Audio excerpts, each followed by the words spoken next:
নমস্কার, শুভ সন্ধ্যা। আজ পাঠ করব কোনি ধৃতরাষ্ট্রকে যে পরামর্শ দিচ্ছিলেন যে বনের মধ্যে 4-5 জন যে পশু ছিল সেখানে একটি শিকার করে তাদের কিভাবে শৃগাল বুদ্ধি দিয়ে বাকি জনকে সরিয়ে দেয়।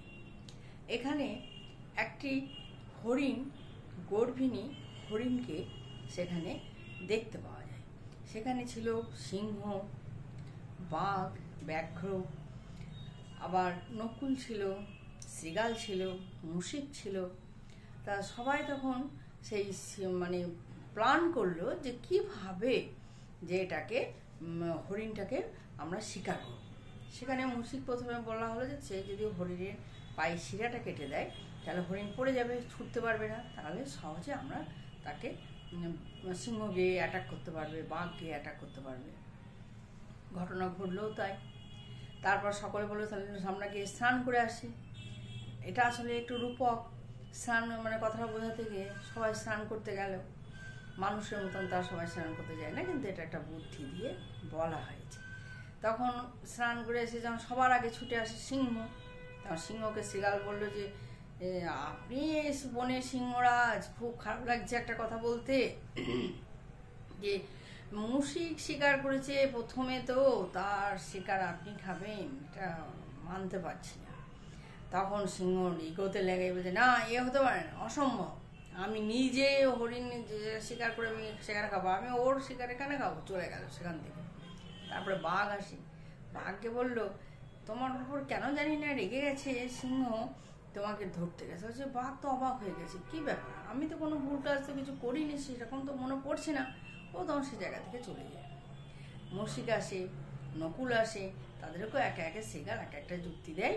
মুশিককে বলে যে তুমি কিন্তু এইরকম কাণ্ড করেছো, তো তোমাকে কিন্তু যে কেউ মেরে দিতে পারে, দেখো তোমার প্রাণ কিন্তু চলে যেতে পারে, যে তোমার শিকারে ওরা খাবে, ওদের তো একটা আত্মমর্যাদা লেগেছে। তখন সে প্রাণ ভয়ে পালিয়ে যায়। নকুলকে বলছে দেখো তুমি আমার সঙ্গে লড়লে যদি পারো, দেখো সে তো পারবে না শৃগালের সাথে। তখন সেও পালায়, তখন পুরো হরিণটা একাই শৃগাল খেয়ে নেয়। তাই ধৃতরাষ্ট্রকে বলা বলছেন কোনি যে কোনোভাবে শত্রুকে নিধন করো, যে কোনো কৌশলে, সেখানে কোনো পাপ নেই। যুধিষ্ঠির, পঞ্চপাণ্ডবকে সবাই প্রশংসা করছে, কাজেই এখানে এমন কোনো বুদ্ধি তুমি তৈরি করো যেতে তারা চলে যায় পৃথিবী ছেড়ে, তাহলে তোমার শান্তি হবে, দুর্যোধন রাজা হবে। এই বলে চলে গেলেন। তাহলে এত বলি কণিক চলিল নিজহার, চিন্তিতে লাগিল মনে অন্ধ নির্ভর ধৃতরাষ্ট্র। কাশিরাম দাস কহে অদ্ভুত চরিত্র, জন্মেজয় বলে কহ কহ মুনিবর, বিস্তারিয়া কহ মোরে ঘুচুক আধার, মুনি বলে শুনো পরীক্ষিতের নন্দন, কহিব অপূর্ব আমি ভারত কথন। তারপরে কি হলো, তারপরে আমরা তো সবাই জানি ব্যাপারটা, যে মহারাজ ধৃতরাষ্ট্রের প্ররোচনায় পাণ্ডবদিকে বারণাবতে গমন। ধৃতরাষ্ট্র বিশাল চিন্তায় পড়ে গেছে যে পাণ্ডুর আমাকে ভীষণ ভালোবাসতো, পৃথিবীতে এরকম দাদা হিসেবে ভালোবাসা আমি কোথাও পাইনি, সেই পাণ্ডুর এত ক্ষতি করব, এটা উচিত হবে না। লোকে যদি জানতে পারে তাহলে তো আমার নামে ছিচিৎকার দেবে, কাজে এটাও করা উচিত হবে না। আমি কি করে ওদেরকে সরাবো, মনের মধ্যে সবসময় চিন্তা। দুর্যোধন চারিদিক থেকে ঘুরে এসে বলছে সবাই যুধিষ্ঠির করছে, সবাই বলছে যুধিষ্ঠিরকে রাজা করব, অভিষেক করব, যুধিষ্ঠিরই আমাদের সব, এত আমি সহ্য করতে পারছি না, বাবা একটা ব্যবস্থা করো। তিনিও তো মনে মনে তাই ভাবছেন, কিন্তু কিছুতেই কিছু করতে পারছেন না। বলছেন ভীষ্ম আছেন, বিদুর আছেন, তারা কি বলবেন। তখন দুর্যোধন বললেন যে কোনো চিন্তা নেই, আমি সকল মন্ত্রীদের প্রচুর প্রচুর ধন সম্পদ বিলিয়ে দেবো, দিয়ে তাদেরকে বশ করব, দিয়ে আমি বলবো যে বারণাবত হচ্ছে খুব সুন্দর জায়গা, তারা যেন সে সাই দেন। তারা দিল। যুধিষ্ঠির সামনে এসে বলা হলো সে পুণ্যক্ষেত্র, ভীষণ ভালো জায়গা। ধৃতরাষ্ট্র বলছে যাও যুধিষ্ঠির, সবাই মিলে চলে যাও। তখন যুধিষ্ঠির তো কোনোদিন অমান্য করেননি, উনি বলছেন ঠিক আছে তাহলে তাই যাবো। সবাই মিলে তখন বারণাবতে যাচ্ছে, সবাইকে প্রণাম করে। এইরকম অবস্থাতে দুর্যোধন লোক দিয়ে বারণাবতে যে ঘরটায় থাকবে বলছে এমন করে ঘর তৈরি করা হোক যেটা একেবারে যতুগৃহ, আগুন লাগলেই যেন পড়ে যায়। প্রত্যেকটা বাঁশের ভেতরে ফাটা জায়গাতে গাওয়া ঘি দেওয়া হয়।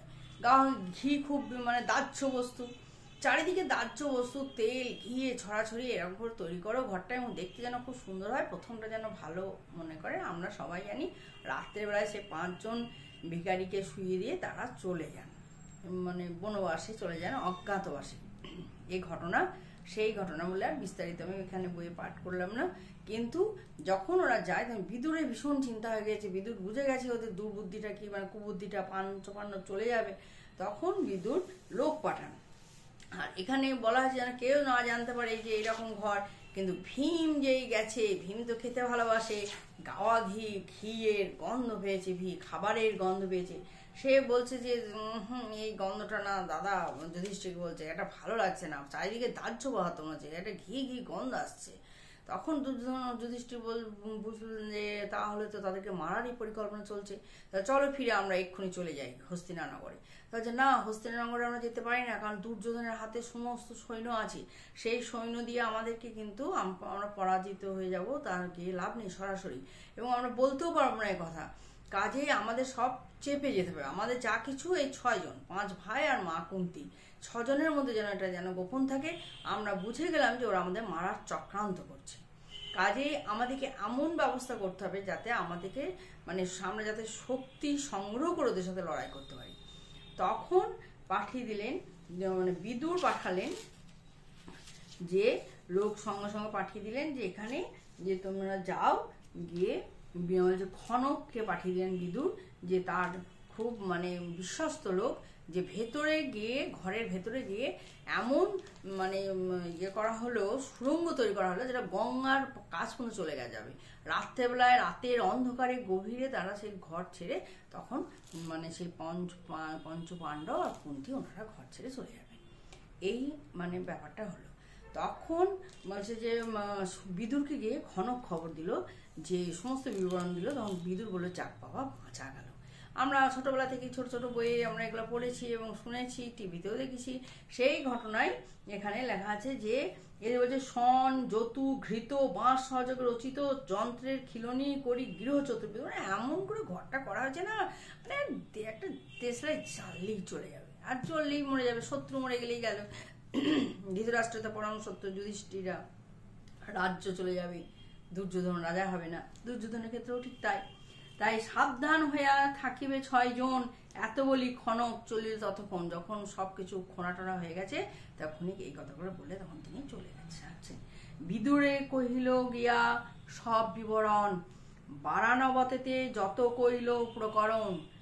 খনকের মুখে বার্তা বিদুর পাইল, শুনিয়া বিদুর বড় সন্তুষ্ট হইল। মহাভারতের কথা অমৃত সমান, কাশীরাম দাস কহে শুনো পুণ্যবান।